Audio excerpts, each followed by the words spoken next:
Greetings, children of the screen, your friendly neighborhood nerds come here once again, and holy shit, guys, once more I am joined by... Vic and Rosie. Yeah, you remember these motherfuckers, right? They're back for this one!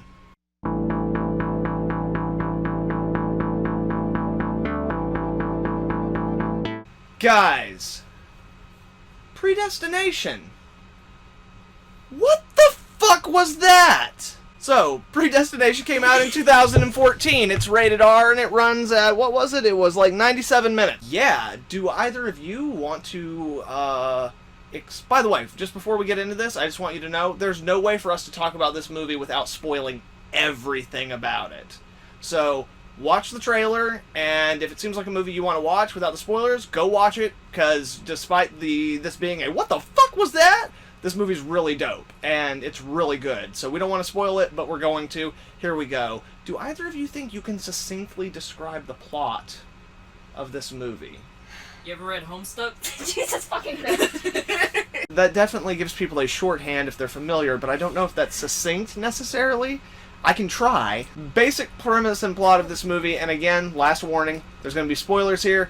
We start off with a person trying to, basically disarm a bomb. They get blown up, and then, they travel through time. We figure out that they're a temporal agent who's trying to stop a terrorist who is a bomber. And as they're getting reconstructive surgery and kind of, working on this case still, they're also tasked with basically recruiting their replacement. And, yeah, so they go to recruit their replacement, and it's basically finds this young man in a bar, and they start to have a conversation where you find out that the young man didn't start off as a young man, but as a young lady. And then at a certain point in time, met a guy and fell in love and had sex with him, and she had the baby, and discovered that she actually had two sets of reproductive organs, one male and one female, and the female reproductive organs were completely destroyed during giving birth, through the C-section and stuff. So they just decide that they're going to make her a man. And she has to deal with that. Then not long after that, her child is kidnapped. And then many years later, after she has now kind of become a man, she finds out that she is shooting blanks, where she is approached by the time agent that we've been following this whole time, and he tells her, whatever she's... Them. Yeah, because that's the thing, is, it's especially difficult in this. I don't really want to get too far into the political side of it, but the character identifies as the sex that they're forced to by society, so I don't really know in that person's mind which they prefer. Yeah, exactly. Especially with the time... Think they know what they prefer exactly. anymore. And with the time jumpiness of it all, I'm not trying to be insensitive to anyone, but we're moving on. That might happen a couple of times in this video, where I didn't do the thing. Anyway, he basically tells this now young man, if I can take you back and put you in front of the man who destroyed your life, would you kill him? And then come work for us. And that's where things get really crazy. So, guys, in general, what the fuck do you think of this movie? I personally loved it, but I like things that destroy my mind and make me think a lot about life, even though I do that on a daily basis anyways. But So I didn't have much of a mind left. But no, yeah, I really, enjoyed it. I don't tend to like movies that don't have a lot of humor in it, but this is one of the few movies where I was, completely invested the whole time. Yeah. Despite it being, wibbly-wobbly, timey-wimey bullshit, they really anchor it in the characters and get you invested in those characters in legitimate ways that really, even if you're on both sides of it, even if you're a little bit lost for a moment, you're still with the character enough that you'll give the movie time to catch up. And even when you're a little bit ahead of the movie, you're so invested in the character's journey that it doesn't actually lessen the effect of the confirmation that it is what you think it is. Yeah. Which I guess brings us into the very next thing. So, I guess at what point in the movie, and also how did you feel about the realization that the whole movie's actually about one character? That the temporal agent, the girl, the boy, the baby, they're all the same. The terrorist, they're all the same fucking person. I was pissed off at first for not figuring it out sooner, because I'm someone who likes to analyze these kind of things and likes to figure it out, but I'm also very fucking slow. So, I was pissed at myself, but I love that. I love being surprised. I love mindfuckery. I love things that I don't fully understand, but I'm like, wow, that's an interesting thought. As soon as the whole, I think I'll name her Jane, I was like, it's about time travel, bitch. Yeah. And I was like, ooh, I don't. I did. No, yeah, and it normally people are able to put together that like Jane and John and the baby are the same person. Yeah, I figured out that Ethan Hawke's character was the terrorist near the beginning of the movie when he was first talking to John, in Yeah. the bar, and they started making those jokes. I was like, he's the terrorist. I feel that. And then it put me off course, and I was like, wait, is he the terrorist? I have a feeling he is, but all this says he's not. And he was. I noticed they're all the same person. Because of a stupid reason, because you can't change how your face looks really, but the way they did the makeup for the male, the cheekbones for John, looked very similar to Ethan Hawke. Yeah. The Sorry. real giveaway in the movie is the eyes. Oh yeah, I noticed that on the box. They went to great, yeah, and that's the thing is like, I would say that probably the biggest criticism I've heard against this movie from people who do actually think it's a good movie is that the twist is actually that the movie gives you a little too many hints. Now, I don't think that's necessarily true because this movie is not going for like a high, even though it is a high sci-fi concept, they're not necessarily going for a high concept sci-fi like audience. They want a broader audience than that. So they're not necessarily dumbing it down, but they definitely want you to be able to figure it out. They don't want you to feel cheated because they want you to be invested in the characters. That's more important to them. But they give you a lot of hints, including every poster like heavily featuring Ethan Hawke's eye. So that like, yeah, they want you to pick up the pieces and kind of start thinking about it and feeling it and stuff like that. It's for the story, not for the mystery. Exactly. Goddamn beautiful eye too. It is, and they go to great lengths to make the eyes of like all the different incarnations of that character match up very, very well, so that like if you're looking at nothing but the eyes, it does feel like a progression of the same person, even though the body types are different, the heights are sometimes different. Like Eyes there's are the windows to the soul. yeah, there's a lot of inconsistencies, but given like the nature of the story, like you can take a lot of liberties, and the audience will go with you as long as they give a shit about the character. Here you are, at the beginning of your new life. It can be overwhelming, knowing the future. What is it? It's a time machine. Don't ever exceed the jump limit. It can be problematic. If you ever want to stop the Fizzle Bomber, you'll never get another chance. Time, it catches up with us all.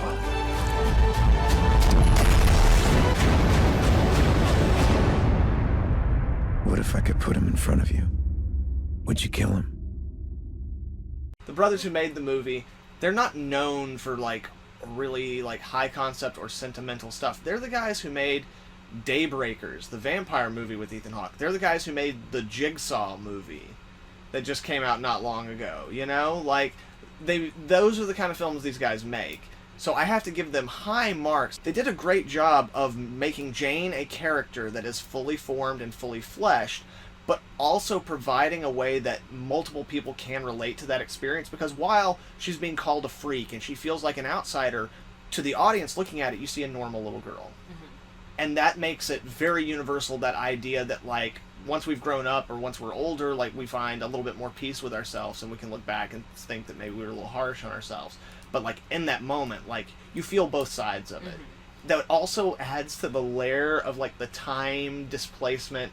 You're looking at it in two different periods. You're reflecting on your own younger self while looking at it through the eyes of your adult or your older self. And that's what really creates the empathy with that character, which already roots your emotional connection with the character in the time travel fuckiness of it. It's really fantastic. Yes. Like it's really great writing and directing and acting, and all those things come together to make you be like, I care about this person and I'm on board with the journey of this person. Because obviously, like when you meet John in the bar, not necessarily the most likable person, not necessarily. I liked him, but I like a lot of weird. Well, people. he's cantankerous and doesn't give a shit and uses like the him as a word character. Faggot. Well, and he's very how Dean Winchester tries to be. Good as a Yeah. character, not as an actual human being that I would talk to in real Yeah, life. and like again, what we see is like not just through the story of Jane, but just through talking to the other older version of John. Like we see that most of that is a defensive mechanism. Like it is a character who feels like ostracized and like they're on the outside of society and they feel like a freak, so they've built up this kind of gruff, cantankerous exterior as a defense mechanism to that. So yeah, like again, it's just very layered characters, very interesting characters, and then you add the time travel element to it, which really gives like both the audience and the characters that ability for self-reflection, like in the moment, and it creates a really unique experience. Like, the movie's not, I wouldn't say it's like the best time travel movie ever, but I definitely think that it's one of the more, it captures like the emotional core of that kind of like mind warp of introspective time travel philosophy, but does it in an emotional way instead of an analytical way. Which I love because I'm emotional and I don't have a brain. But yeah, sorry, I don't mean to like No, you're cool. You're fine. interrupt or anything, but one of my favorite things about this movie was whenever John went back and saw Jane and was like, oh god, you're too hard on yourself, you look beautiful. Because I remember me and you the whole time, we're like, Yeah. she's beautiful, what the Yeah. fuck? Exactly. Yeah, whenever he's like, you're beautiful, someone should have told you that. Yeah, and Yeah. I was like, oh, because like, felt that. But Yeah. And, yeah, just little moments like that are really, really fantastic. Another one that really, like, gets me is the moment where we have the moment with Ethan Hawke where he's about to have to kidnap the baby version of Jane.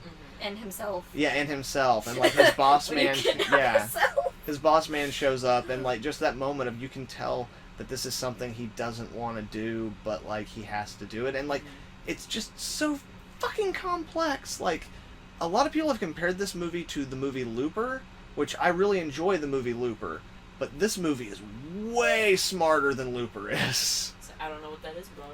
It's a fun movie with Bruce Willis and Joseph Gordon-Levitt where they play the same person through like a time displacement assassins type thing. It's like a fun action movie that doesn't give a crap about the time travel and just wants to tell a cool like action movie with some of those ideas as window dressing. Yeah. Whereas this movie is very much rooted in the time travel philosophy and theory, but chooses a more emotional route than like an analytical one. That one's just like, no one knows how time travel works. Fuck it, we're telling a cool story with guns. That works. Which is That fun. I enjoyed enjoyed it. it. It sounds Which is fun, but this one, And the subtlety of the acting in this one too. yes. Like, I love whenever like the actors like, you know, because like I said, you know, eyes are the windows, and so whenever they use that and like, just like you said, you could see he didn't want to do it, but it was just like the slightest changes in the facial expression, and I love that. And it is definitely one of those movies where when you watch it a second time, the performances take on, especially like Ethan Hawke's performance, takes on a whole different shade, like when he's talking to John in the bar, like, because this is a moment he's already lived through, and now he's having to replay it as almost like a rehearsed thing, and there are moments where you can see him just watching John, and in an initial viewing, it's like he's just trying to figure this person out. But upon second watching, he's like putting himself back in that place, and like just, again... Oh, yes, I remember this. Yeah, and like just the way that he's able to play that dual connection to his younger self is very subtle, but very finely crafted, and it's just like, goddamn, man, like, everybody just kicked ass on this Yeah. movie. Kicked ass and took their own Yeah. name and changed it twice. Mhm. Once. Twice? Once. 97 times.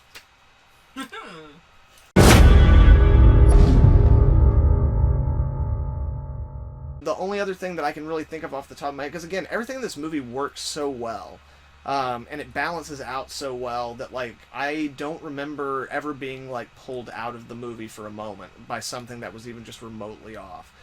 The writing's great, the acting, as we talked about, is great. The directing, while I'm not going to go into it really deeply, like, the stylistic choices in the movie really work, and they set up visual motifs that then, like, echo through the movie in a way that really does, like, pinpoint and like reinforce the themes of like this character journey that we're on. What seems like multiple character journeys, but is in fact just one. So all that stuff is really well done. But my God, this wardrobing and the set design and the like everything and like the everything on that side of it, the production design is flawless. Because again, we're not jumping through like the decades we're jumping through are distinctly visual. Like visually, they're very distinct in real life.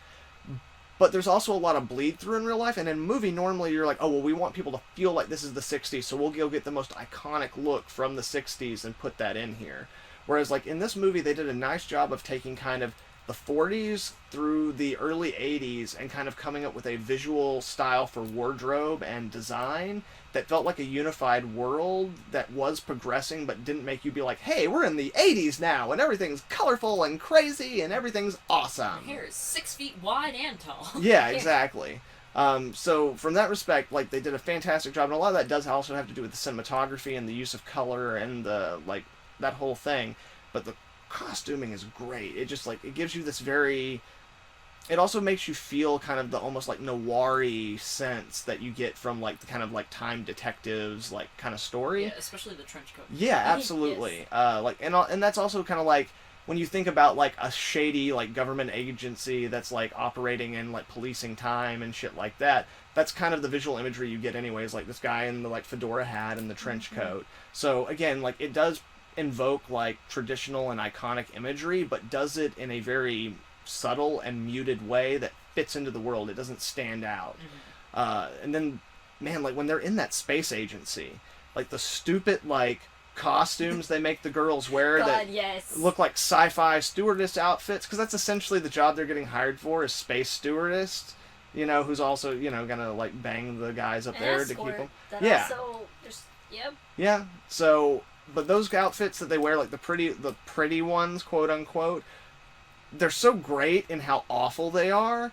And then, like, the tech in the place, like the visors and, like, but then when you get to actually, like, the, like, sportswear that they wear for, like, all the exercising and stuff, like, it's just, the movie has such an identity, which is great because it's a movie about identity. And, yeah, I know. Again, it's just one of those things of, like, everything in the movie folds in on itself in this perfect Burrows, like, snake that eats itself, perfectly balanced way. Like, everything about the movie represents what the movie is and what it's about and what that means to the character. And it's like, fuck you! You just made an almost perfect science fiction movie that works for everybody. Except for the people who are weirded out by the fact that he used to be a girl, and fuck them. Yeah, and fucked himself. Yeah, but at the same time, maybe some of those people who watch this movie and they, like, that does bother them, or it makes them uncomfortable, maybe the fact that they empathized with that character for so much of the movie might actually be a positive thing. You know? So, fuck you, but also, think about that fact, that you cared about this character until that twist happened. You saw them as a person. So even outside of, like, the cool sci-fi space fuckery it is, like, even if it's unintentional, I think this movie has a possible positive effect on the world and on the viewers and the people who watch it. I mean, even for me. Like, yeah. Yeah, like the whole... Just go back to the beginning with the child being picked on. You're like, oh, that's me. Oh, but I... Well, no, and then coming back and being, like, seeing yourself from a different perspective. Yeah, absolutely. It's... Sorry, I connected a lot to this. No, yeah. I didn't fuck myself and have myself as a child, but, Not you know, yet. other than that... Wibbly wobbly, timey wimey We're shit. working You on never it. know. We're working on it. See us in the next video where Rosie right? creates herself. So, on that robust note, do you guys have any final thoughts, or would you recommend the film? Definitely recommend the film. Yes. Even if it's not something that you think you'd be into, just give it a try. You don't have to watch all of it, but give it a try, you know? Yeah, no harm. I mean, that's pretty much a saying for life. Yeah, you know. Again, I mean, obviously, I've sucked this movie's dick or vagina, whatever the movie identifies as. I used my mouth on it good and long throughout this whole video, so everybody knows that I dig this movie and I would recommend it highly to just, like, if you like sci-fi movies, if you like just, like, good emotional character journeys, if you just like well-made cinema, then, like, Predestination is a fucking dope movie that you should definitely check out. Yes. Right on, children of the screen. Thank you very much again for joining us for Predestination. Hope you all have a good one. Later. Adios. Right on, guys. And if you like this video, make sure and leave it a like and share it with some friends and all that good stuff. Also, if you saw this movie, let me know what you thought down in the comments below. Furthermore, guys, if you'd like to follow us on Instagram or Twitter, I will have the links for that also down in the description below. Once again, children of the screen, thank you very much. Hope you all have a good one. Nerd Scum, motherfucking out.